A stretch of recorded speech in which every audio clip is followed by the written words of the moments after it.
안녕하세요. 오늘 준비한 내용은 신상 공개예요. 주요 중점은 다음과 같아요.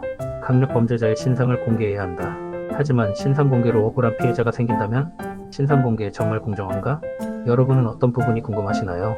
오늘은 대한민국의 신상 공개 제도, 그 허와 실을 파헤쳐 보겠습니다. 영상 끝까지 보시고 댓글로 여러분의 의견을 꼭 남겨주세요. 구독과 좋아요, 알림 설정까지 잊지 마세요. 그럼 시작합니다. 1. 신상 공개란 무엇인가? 신상 공개란 특정 범죄자의 신상을 대중에게 공개하는 제도를 말합니다. 그렇다면 신상 공개 대상은 누구일까요?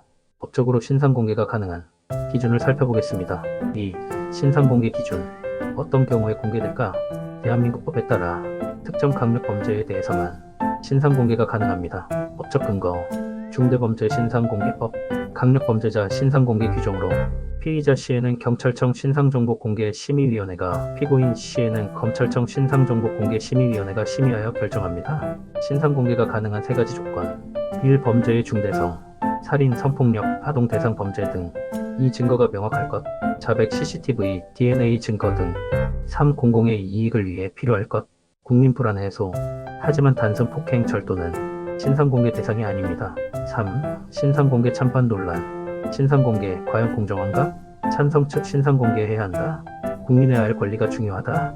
범죄의 예방 효과가 있다. 강력범죄 재발 방지. 반대 측 신상공개 반대. 가족까지 피해본다. 무고한 사람도 피해볼 가능성이 있다. 형사처벌 외 추가적인 사회적 처벌 발생. 실제로 신상공개로 억울한 피해를 본 사례도 있었습니다. 4. 실제 신상공개 사례. 과연 효과가 있었을까? 국내 신상공개 사례를 살펴보겠습니다. 조두순 사건. 신상공개 이후 폭발적 증가. 강호순 사건 공개 후 사회적 경각심 증가. N번방 사건. 가담자들의 신상공개 요구 증가. 하지만 일부 사례에서는 역효과도 있었습니다. 억울한 사람이 신상공개로 피해자의 2차 피해 증가.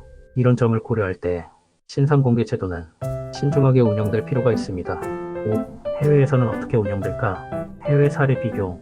미국 매건법 시행. 일본 일부 성범죄자 신상공개. 유럽 개인정보 보호 강력 규제. 미국처럼 공개할까? 유럽처럼 보호할까? 6. 신상공개 제도의 문제점. 보완이 필요하다. 현재 신상공개 제도의 문제점. 신상공개로 인해 가족까지 피해를 본다. 인터넷에 영구적으로 남아 갱생 기회를 박탈한다. SNS를 통한 가짜 신상 유포 문제가 심각하다. 그렇다면 해결책은? 7. 신상공개 제도의 개선 방향. 1. 공개 대상의 명확한 기준 확립. 2. 가짜 뉴스 앤드 허위 정보 확산 방지 대책. 3. 신상공개 후 일정 기간 후 비공개 검토. 공개는 하되 사회적 논의를 거쳐 합리적인 제도를 마련해야 합니다. 8. 결론. 여러분의 생각은?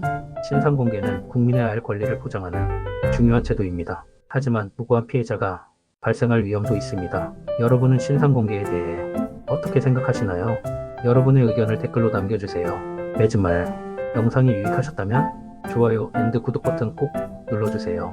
알림 설정하면 최신 사회 이슈 영상을 주기적으로 업로드하겠습니다. 여기까지 보신 분들을 위해 보너스 영상입니다. 해외 신상공개 제도 비교 간략 정리. 미국 매건법 시행, 성범죄자 신상 의무 공개 및 데이터베이스 운영. 일본 아동 대상 성범죄자의 일부 정보만 제한적으로 공개. 영국 사례의 법에 따라 부모가 요청하면 성범죄자 정보 제공 가능. 독일, 프랑스 개인정보 보호를 이유로 신상공개 원칙적으로 금지. 캐나다 고위험 범죄자의 신상공개 가능하나 엄격한 법적 절차 필요.